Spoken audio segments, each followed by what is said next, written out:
Once again, it's Friday, and that means this is week 3 of Angel Month here at badmovieguy.com. And this week, it's an angel with a little tarnish on her halo. It's the 1985 classic Avenging Angel, and it's a movie that doesn't quite know what it wants to be. Here's a story. Molly is a young college student whose mentor is a vice cop. And the reason she has a vice cop for a mentor is because she used to be a hooker. But the cop helped her get off the streets. And when the cop is killed by a branch of the mafia that's moving in on the vice action on Hollywood Boulevard, Molly heads back to her old haunts to find out who killed her friend and to get even. Now, from the DVD cover, you'd think this would be a pretty cool revenge movie, as Molly turns back to her hooker named Angel and gathers a group of friends around her to help her find the murderers. She gathers some of the weirdest people on film. There's an old guy who thinks he's a cowboy. There's an old lesbian who's really more stereotypical than anything I've ever seen.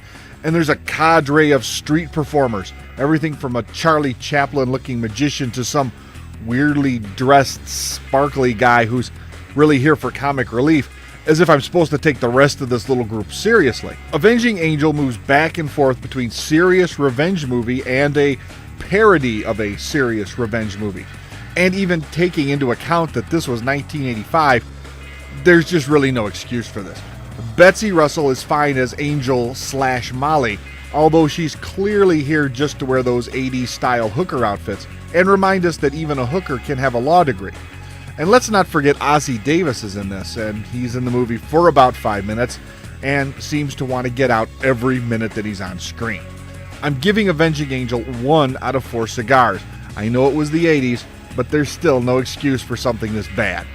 If you like hot 80s chicks, then you might enjoy watching this with the sound off. But you're really going to have to love chicks in headbands and leg warmers really badly. So until next week, when we'll wrap up Angel Month with a completely different kind of angel, remember, I can always be found praying over the indie movie scene over at roguecinema.com. And I'll be chanting my mantra of horror DVD releases every Tuesday over at fearzone.com. And I'm always right here on my knees at badmovieguy.com, where I'm even going to remind myself sometimes that the best movies are bad movies. Yes, I'm on